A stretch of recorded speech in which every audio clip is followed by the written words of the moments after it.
Hello everyone, once second welcome back to my channel. কেমন আছো তোমরা সবাই? আশা করছি সবাই ভীষণ ভীষণ ভালো আছো। অনেক দিন পর আমি একটা ভিডিও নিয়ে চলে এসেছি, মানে অ্যাকচুয়াল লং ভিডিও। অনেক দিন দেওয়া হচ্ছিল না নানান রকম ব্যস্ততার জন্য। তো আজকে ভাবলাম যে কেননা তোমাদের সাথে আমি একটা নতুন রেসিপি শেয়ার করতে মানে নিজেও রেসিপিটা ট্রাই করতে চলেছি। তো ভাবলাম কেননা তোমাদের সাথেও শেয়ার করি। তো দেখো, দেখতেই পাচ্ছ এখানে আমি ঝিঙে কেটে নিয়েছি, মানে এই যে এক্ষুনি জাস্ট কাটলাম। তো এখানে ঝিঙে কেটে রেখে দিয়েছি, জলের মধ্যে ভিজানো আছে। আর এখানে নিয়ে নিয়েছি কুচনো টমেটো, তার সাথে নিয়েছি পেঁয়াজ কুচিয়ে। আর এইটার মধ্যে আছে একটু রসুন বাটা, যেটা আমি মানে বেটে রেখে দিই একেবারে, যখন দরকার হয় সেই বুঝে করি। তো চলো দেখি এই ইনগ্রিডিয়েন্টসগুলো দিয়ে নতুন কি করা যায়। ঝিঙে আলু পোস্ত, ঝিঙে আলু দিয়ে মাছের ঝোল, এগুলো খেয়ে খেয়ে যারা আমার মতোই মুখটাকে একদম পচিয়ে ফেলেছো, ঝিঙে দেখলেই আর খেতে ইচ্ছে করে না, আজকের এই রেসিপিটা কিন্তু তাদের জন্য একদম দারুণ একটা জিনিস। তো দেখো, প্রথমে আমি ঝিঙে আর কয়েকটা কাঁচা লঙ্কা দিয়ে ওটাকে বেটে নিলাম, বেটে আমি সাইডে রেখে দিলাম। আর এতক্ষণে তো তোমরা নিশ্চয়ই ক্যাপশন দেখে বুঝে গেছো আজকে কি হতে চলেছে। এটা হচ্ছে ঝিঙে বাটা।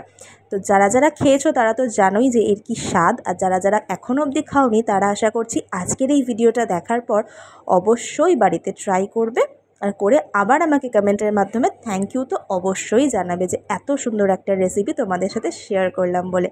তো দেখো, প্রথমে এখানে তো ঝিঙেটা বেটে আলাদা করে রেখেছিলাম, নিয়ে কড়াই দিয়ে তো একটু সামান্য সর্ষের তেল দিয়ে ফোড়ন হিসেবে দিয়ে দিয়েছিলাম কালো জিরে আর গোটা শুকনো লঙ্কা। গোটা শুকনো লঙ্কাটা যে যার মতন পরিমাণ মতন দিও, কারণ আমি যেহেতু বাটাটার মধ্যে 3টে কাঁচা লঙ্কা অলরেডি দিয়ে ফেলেছি, সেজন্য সামান্য মানে দুটোই দিলাম। তারপর যে পেঁয়াজটা কুচিয়ে রেখেছিলাম সেই পেঁয়াজ কুচোনোটা দিয়ে একটুখানি ভাজা ভাজা করলাম। আর এরপর অ্যাড করছি এখানে রসুন বাটা। আমার কাছে বাটাটাই অ্যাভেলেবেল থাকে সবসময়, যদিও ওটা আধ বাটা। তো তোমাদের কাছে কুচি থাকলে অবশ্যই কুচিটাও ইউজ করো, বেশ ভালো খেতে হয়। তো ভালো করে দেখো এখানে নাড়াচাড়া করে নিচ্ছি। এখানে কিন্তু মনে রাখতে হবে পেঁয়াজ রসুন এগুলোকে একদম পুড়িয়ে দিলে হবে না, সামান্য জাস্ট একটু কালার চেঞ্জ হওয়া অবধি যেরকম ভাজা হয় সেরকমভাবেই ভাজবে।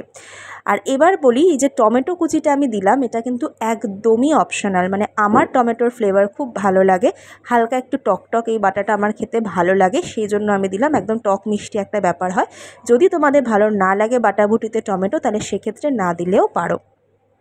দেখো এখানে ভালো করে ওটাও একটু নাড়াচাড়া করে ভেজে নেওয়ার পর এর মধ্যে দিয়ে দিলাম ওই যে ঝিঙেটা যে বেটে রেখেছিলাম, ঝিঙে আর কাঁচা লঙ্কা, সেটা দিয়ে এইবার হচ্ছে আসল কাজ।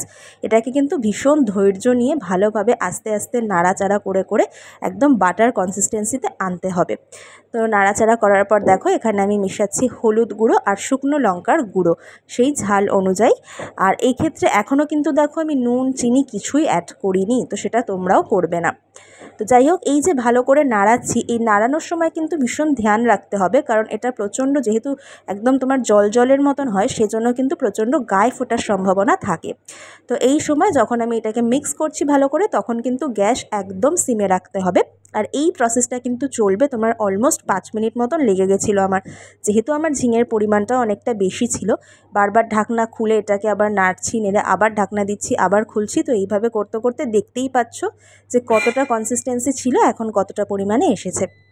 তো এরকম একটা কনসিস্টেন্সি যখন চলে এসেছে, তখন এর মধ্যে পরিমাণ মতো নুন আর সামান্য চিনি এটা অ্যাড করছি আমি। চিনিটা আবারও বলছি অপশনাল, খেলে দেবে, না হলে পছন্দ না করলে দিও না। আমার একটু টক মিষ্টি ব্যাপারটা ঝিঙে বাটার সাথে ভীষণ ভালো লাগে, সেই জন্যই অ্যাড করা। দিয়ে দেখো এখানে ভালো করে নাড়াচাড়া করে দেখো কীরকম ছিল, এক কড়াই থেকে কটকুতে চলে এসেছে। তো এই যে এখানে ভালো করে এটাকে নাড়াচাড়া করছি। আর এই যে দেখো অলমোস্ট এবার আমার ঝিঙেটা বাটার যে কনসিস্টেন্সি হওয়া উচিত সেই রকম চলে এসেছে। তো এখানে ভালো করে নাড়িয়ে চাড়িয়ে নিয়ে এবার ওটাকে আমি গ্যাস বন্ধ করে বাটির মধ্যে তুলে নিলাম। তো বাড়িতে অবশ্যই বানিও কমেন্টের মাধ্যমে আমাকে জানিও কেমন লাগলো। তবে আমি এটুকু অ্যাসিওর করতে পারি ভিডিওটা তোমাদের ভালো অবশ্যই লাগবে, লাগলে কিন্তু একটা লাইক করে দিও। আজকের জন্য এটুকু।